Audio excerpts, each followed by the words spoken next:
guys, review natin itong in-order ko sa online. In-order ko akong drawer 5 layer para lagay ng mga bond paper. Wow, yan. Hindi pala sa Lazada, sa TikTok ko na pala binili ito.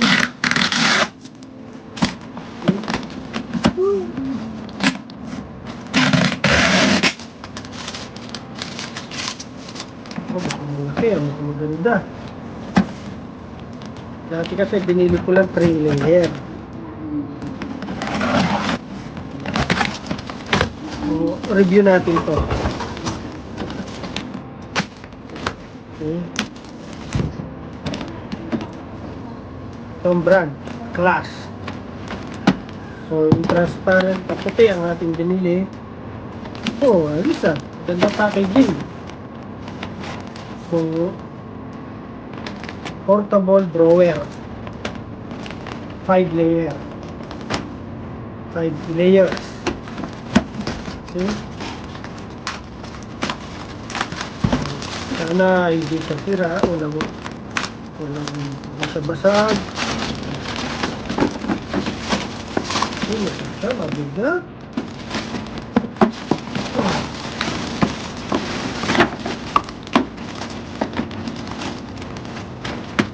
Collapsible din siya, eh.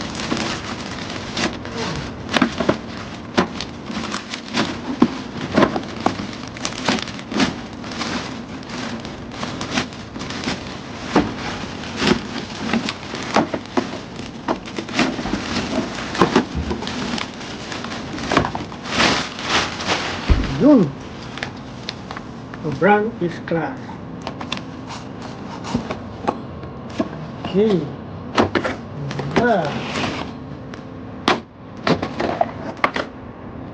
Okay.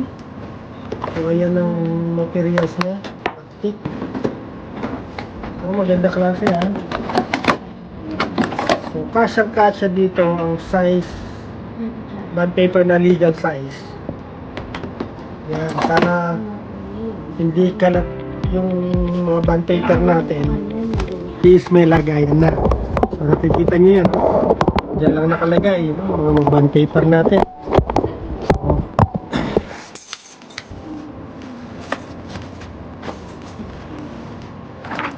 So, ito is legal size.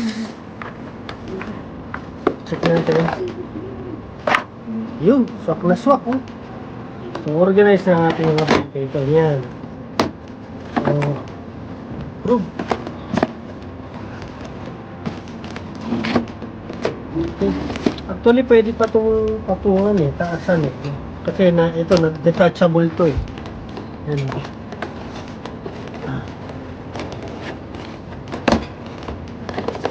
Yan. So, pag bumili tayo ng another layer, pwede pang patungan to ng another layer, no? Maganda klase siya.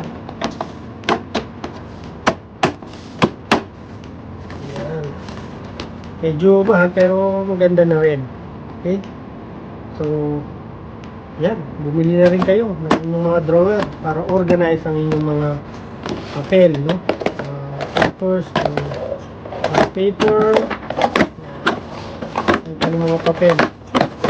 Magazine, pwede na rin lagay rin. Okay? Ganda. Good. Approved. So, ito, binili ko ito. TikTok naman ako order ngayon. Okay. Goods.